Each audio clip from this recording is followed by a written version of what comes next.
equipes, né, multiprofissionais aí que atendem o paciente. Então, as prioridades não se conversam, né? Então, por exemplo, vou citar só um exemplo. O projeto terapêutico, por exemplo, ele é um projeto que ele organiza as prioridades do paciente e a equipe trabalha em conjunto. Então, é uma excelente dica para você implantar na sua instituição. Só que você tem que implantar ele como um todo. Não adianta você só escrever ele lindo, maravilhoso e os profissionais não cumprirem ali o que foi proposto, né? Inicialmente no projeto terapêutico você tem os objetivos, você tem as metas, você tem as reuniões, tem as discussões. Então tudo isso é bastante complexo aí na questão do cuidado e compromete a segurança do paciente também. Bom, às vezes muitas pessoas me perguntam assim, mas o que é isso, segurança do paciente? De onde veio isso, né? Vou colocar aqui para vocês duas fases, somente de conhecimento. Primeiro, iniciou-se a fase do chamamento global, né? Quando aconteceu um marco, né, para a área de segurança do paciente, foi a publicação desse livro, né, que foi elaborado aí por um comitê de qualidade no cuidado à saúde lá nos Estados Unidos, né? Ele foi concluído entre 99 e 2000. Na verdade, ele foi publicado em 2000. Então, o que era esse livro, né? Esse livro, ele reunia várias informações de como que estava a saúde lá nos Estados Unidos, né? Diferente do Brasil, lá eles têm um sistema que é seguro. Então, se você paga o seguro, você é atendido, né? Então, eles começaram a perceber? Que quando o paciente saía de alta dos hospitais, o gasto com esse paciente era muito maior no pós do que quando o paciente estava dentro do hospital, né? Basicamente, de uma forma resumida. Esse livro tem até disponível, traduzido em português, nas redes sociais você acha ele traduzido. É bem interessante e eu acho importante quem tem interesse dar uma olhada nesse livro. Bom, mas voltando, ele foi esse apanhado, né, que o governo gastava muito mais, as seguradoras gastavam muito mais com o paciente que estava de alta já, né? Com isso, eles começaram a perceber que o que acontecia com o paciente no pós-alta era reflexo do que tinha acontecido com ele dentro da instituição. Então, começaram a fazer vários levantamentos começaram a aparecer vários erros aí, né, desmascarando o sistema de saúde dos Estados Unidos. Então, o objetivo desse livro era a redução rápida dos erros em saúde nos Estados Unidos, né? Esse era o objetivo.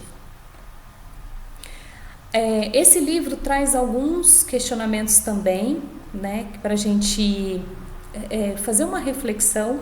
Sempre que eu vou dar uma aula, eu coloco essa reflexão para as pessoas, né, começarem a pensar, porque às vezes eu falo que o profissional de saúde, ele é muito automático, né? Ele está tão acostumado a fazer aquilo todos os dias que ele já, às vezes ele não para pensar, né? Infelizmente é assim, a gente não para pensar.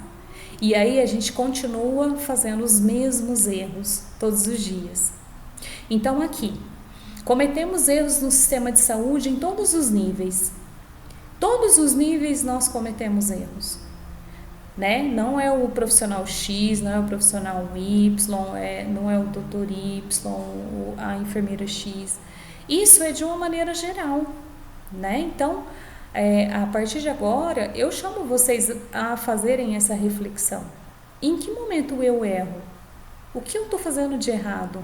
Por que eu estou fazendo isso? Né? Acho que deixa aí também como reflexão. Os erros têm naturezas diversas, mas não devem ser atribuídos a uma única pessoa, e sim ao sistema.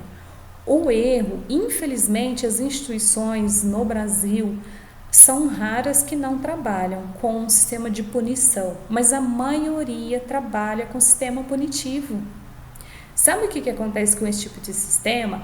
Ele tende a esconder os erros que acontecem dentro da sua instituição. Porque os profissionais que estão lá, eles sabem que os erros acontecem, só que eles não vão falar para você, porque você não dá a chance dele falar. E aí o que você faz? Quando acontece um erro, quando acontece um evento grave com o paciente, o que eu já vi acontecer?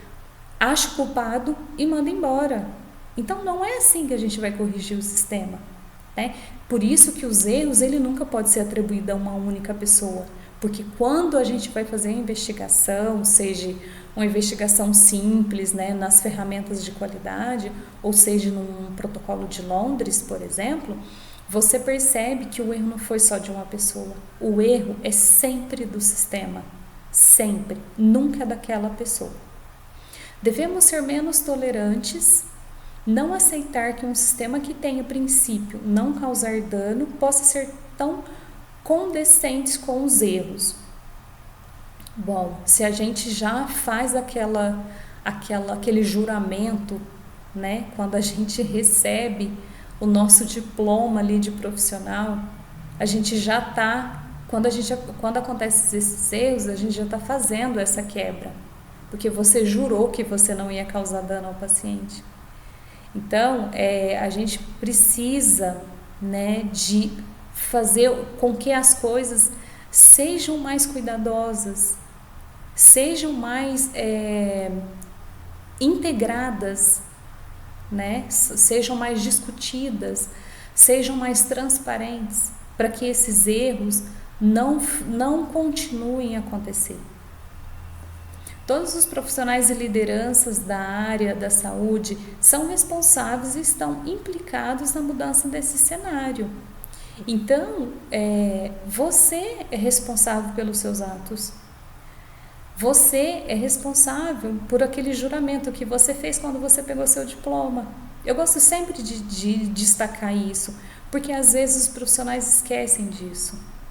E aí outra coisa que eu falo muito, sempre se coloque no lugar do outro, sempre se coloque no lugar do paciente, né? Então, quando você se coloca no lugar do paciente, no lugar da família, você tem outras atitudes frente a essa situação.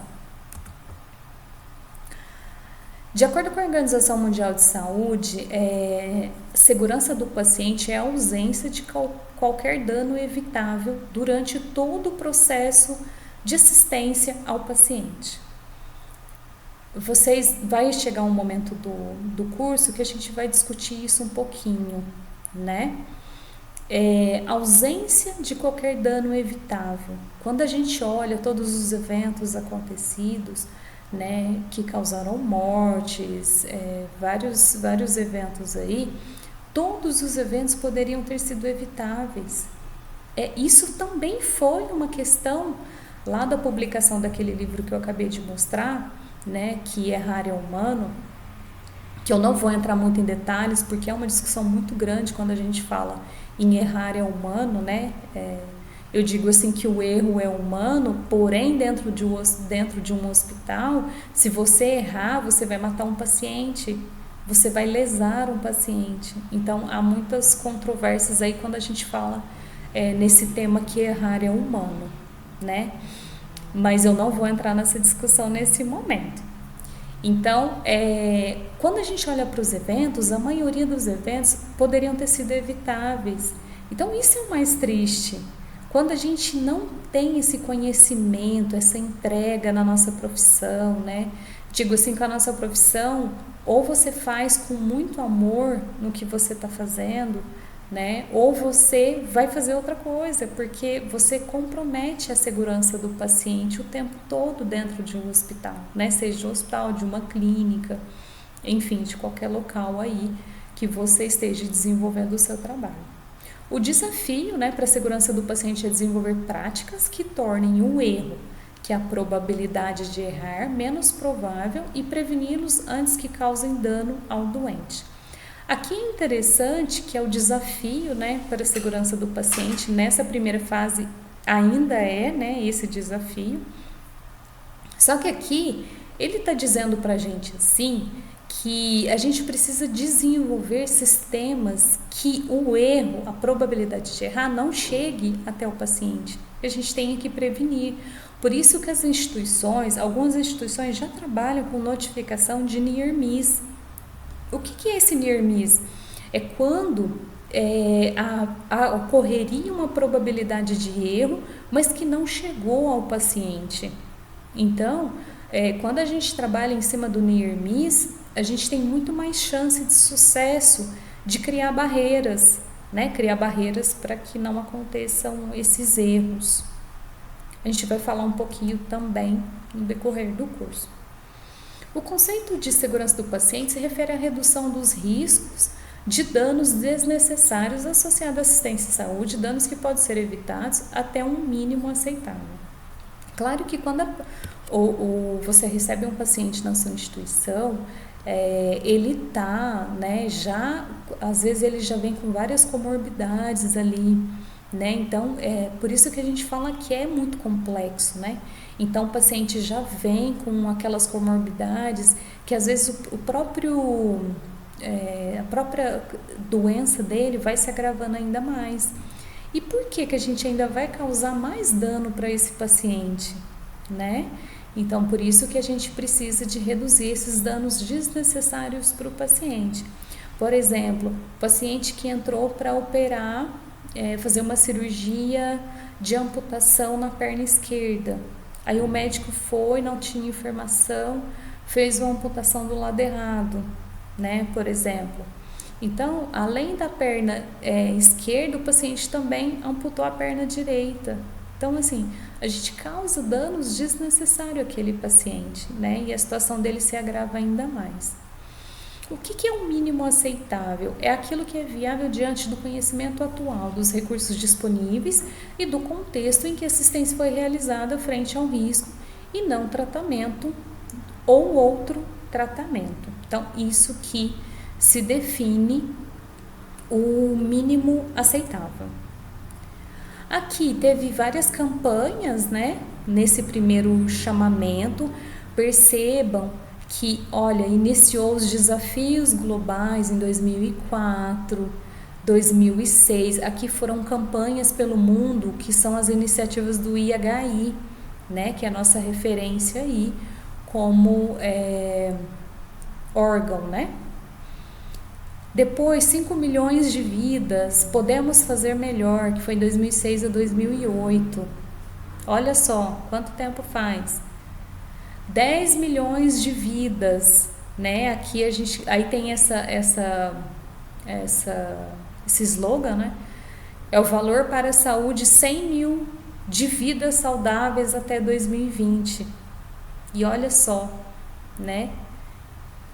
Vocês acham que isso aconteceu, né? Esse trabalho todo. Aí veio a questão da pandemia. Então, só que a gente nunca pode perder o foco, né, da segurança do paciente mesmo em épocas de pandemia. Aqui é só para acréscimo para vocês, em março de 2017 foi lançado aqui, né, um documento que tinha o objetivo de reduzir em 50% os danos graves e evitáveis relacionados aos medicamentos, globalmente em 5 anos, né? Então, a iniciativa da Organização Mundial de Saúde era fazer essa redução dos danos, né, que são evitáveis aí, ou danos graves relacionados à medicação. Quais eram as iniciativas, né? No primeiro ano era avaliar o escopo e a natureza dos danos evitáveis e fortalecer o sistema de monitoramento para detectar e rastrear o dano, né? Depois, criar um formato de ações para facilitar a melhoria no processo de medicamentos. O 3, desenvolver guias, materiais, tecnologias e ferramentas para o suporte ao processo seguro dos medicamentos. 4, engajar as stakeholders e parceiros a aumentar a preocupação com o problema e perseguir esforços para melhorar a segurança com os medicamentos. 5, empoderar pacientes, familiares e cuidadores a tornarem-se ativos na tomada de decisão. Então, aqui alguns pontos a gente já alcançou esses pontos, mas alguns ainda não, né? Por quê? Porque, por exemplo, aqui no 5, empoderar pacientes, familiares e cuidadores a tornarem-se ativos na tomada